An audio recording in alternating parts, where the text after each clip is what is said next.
Communal and Targeted Violence Bill drafted by the National Advisory Council.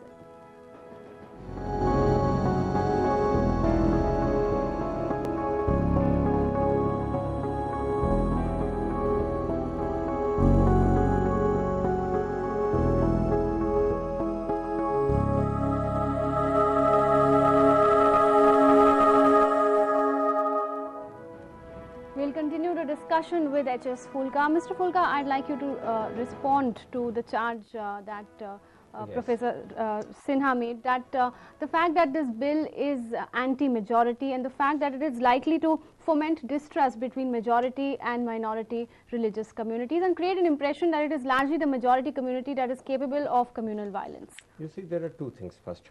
First is whether there is a need and a necessity of a law to protect to stop this criminal violence, number one. Number two, if there is a necessity of a law, then which one? 2005 bill or 2011 or mixture of it or some changes into it. Now that part comes for second. First of all, I do not fully agree with the Sinha Sahab that this is an appeasement of minorities. No, it is not. It is the protection of the victims. Okay. Whosoever is the victim. Whosoever is the victim. Now I agree with him that the differentiation should not be made between the victims. That now, like yesterday the riots took place in Rajasthan, and there it should not be that one category of the victim should be dealt with under this, should be given compensation immediately. His immediate neighbor who belongs to a different religion or caste, if he should keep on waiting. I mean, that is, of course, that is not proper. So therefore, I have myself mentioned and written to the advisory group that we need to relook as far as the definition of the group is concerned. Okay. Now that is the objections on the bill, but it is necessary. It is not the impeachment of the minorities. It is not against the majority. Now, unfortunately, the victims has been either the Sikhs or the Muslims. Though in part of the Gujarat, there were attack on the Hindus also. I mean, those very people who have for no fault of theirs, who are targeted, who are attacked, they are the citizens of this country. They need protection. Even if there's one man, he has a full right to live in this country with full honor and dignity. And that is the duty of the country and duty of the government to protect his rights.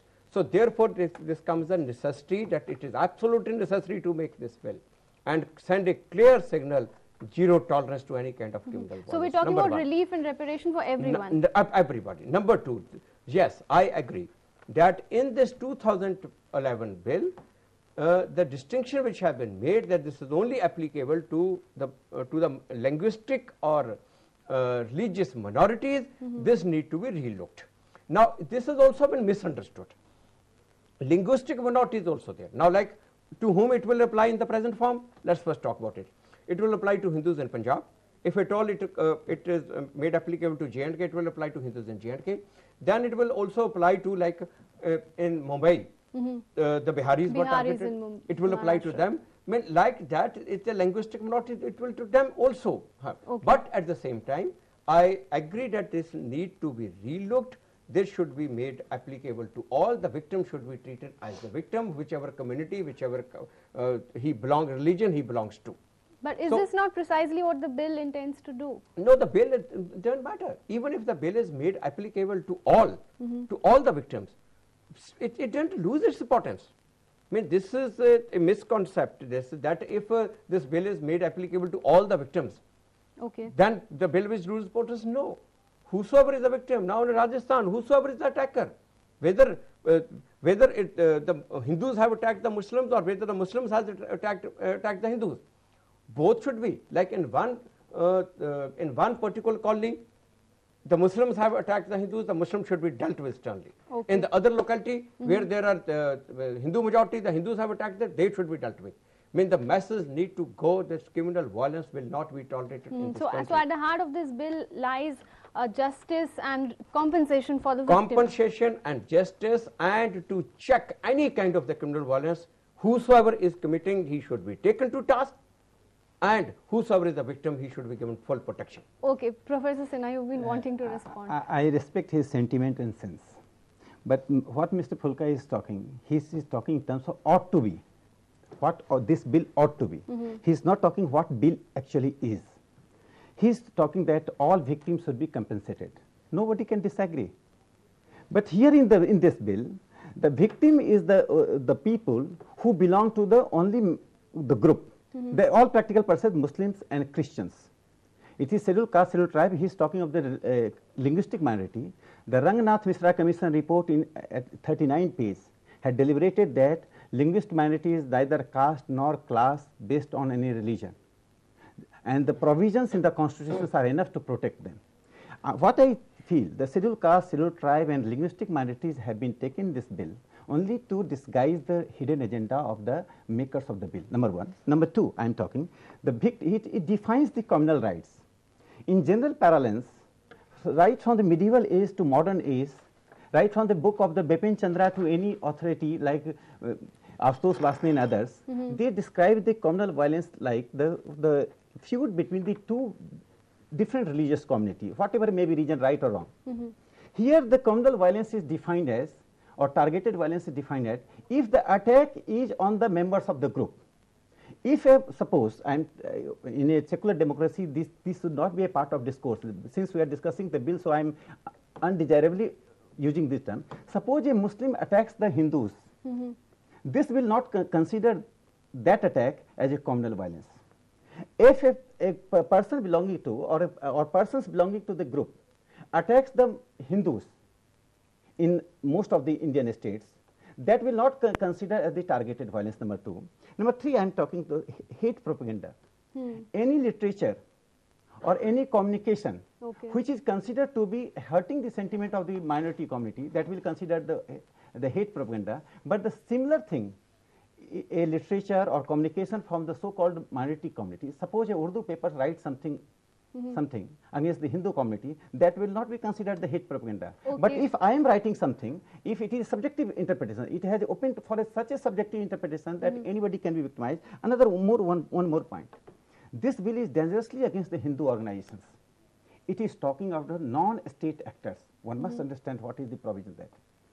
If anybody makes any violence or intimates someone, accused someone, and he belongs to majority community, then it is not only he, but any organization he belongs to, whether he belongs to a football club, whether he belongs to Ramlila committee, means of majority community, whether he belongs to Rashtriya Swayamsevak Sangh, or whether he belongs to the Vishnu Hindu Parishad, the entire organization and the office bearers of the organization will be liable for the punishment. And suppose that accused find that organization disowns him. No, we don't. He does not belong to. We are not supporting his act. Then he will drag the office bearers, claiming that it is the office bearers who inspired them. In that case, nobody would like to become the office bearers of any Hindu organizations. Okay, so you're saying it is wrong to say that only a certain community is responsible? This bill is a part of the larger conspiracy. What Phulka is saying, it is not the sentiment of the bill. He is right when he is talking of the 1984 rights. Mr. Phulka, how do you respond to these charges? But I have understood from Sinha Saab's discussion that if we change the definition of the group, if it is made applicable universally, then there is no objection. No problem. That is what I start with. I said. So drop the concept of the group. I said not the concept of the bill. I said change the concept of the group. The group should be defined that if anyone is attacked by virtue of being his religion, or linguistic attacked, so he will be covered by the bill. So if this is done, so according to Mr. Sinha Saab, so then there is no problem. Okay, I'll also come to the hate speech part of it, but before that, Mr. Madhavan, you wanted to respond. I would suggest, because if we get stuck in this group thing, it's a never-ending discussion. Yes. Okay, so let's assume something which is not there in the bill. Let's assume that the definition of group can get fixed for the remaining part of the discussion, because otherwise we will not move ahead. Even with that, I can see several issues. Okay, firstly, there's a serious issue about the federal structure. Okay. Why should the central government and a national commission decide, investigate? The national commission will have central government will have to give them police and investigative agents so that they can investigate, etc. Now, law and order is a state subject. Anything relating to law and order can be done by the center only under, as far as I know, only under two circumstances: the state government requests help, or you go through 355, 356, remove the state government and you take over. You cannot do it otherwise. So in that sense, this falls afoul of the constitution, the constitutional structure. That's the second serious problem. There are several other serious problems. All right, well, Mr. Madhavan, one at a time. I'll come to other problems as well and we'll discuss them in detail. But Mr. Phulka, how do you respond to the fact that this bill encroaches upon the federal structure? I fully agree with him. Only yesterday I have written a letter to the advisory group of NSE and say these two clauses we need to relook. Though the NSE has sent the bill to the government, but at the same time, I have requested them that there is no bar in sending another supplementary, requesting them to change these two clauses, because these are the two clauses which is now hampering the whole of the bill, which is putting the in the whole of the passage of the whole of the bill. Right. So I have myself yesterday only requested these two clauses should be relooked and need to be changed. Okay, Professor Sinha, do you also think that it violates or encroaches the federal structure of our constitution? Definitely, just the bill is creating a monstrous national authority, and that national authority is not the secular organization. They are giving a condition that 4 members should be from the group and 1 member necessarily from the scheduled caste. They are not talking of the scheduled tribe. They are not talking of the linguistic minority. And the rest 4 members must be from the minority community. The chairman and vice chairman should be minority community. Such a kind of veto was the history of the past. We read in the history during the 40s, the Muslim leagues demand that the Muslim question should be dealt by Muslims, not others. Any Muslim question in the parliament or legislative assembly, that must have the sanction of the Muslim members. India as a secular country, secular democratic country, can never accept such a thing. Number 2, in the constitution declares we the people of India. It considers the people as one entity. Despite diversity, what Jawaharlal Nehru says, unity in diversity. This bill categorically divides. We can fight the question of federalism here, the violation of federalism. But the thing, it is divisible. It divides the majority minority. It creates a communal hatred between the two and unending. I think it will pave the way for the future. But Professor Sinha, the purpose of the bill is to address the already existing communal divides that are there. No. The purpose of the bill is not to address the existing communal divide. The purpose of the bill is to institutionalize the communal divide of the nation. All right. Well, that's a debatable point. We'll come back to that. Several other important merits and demerits of the communal violence bill. Stay tuned to Public Forum. We'll be right back. Welcome back to Public Forum. We are talking about a bill that has divided public and political opinion sharply. That is the draft of the communal violence bill.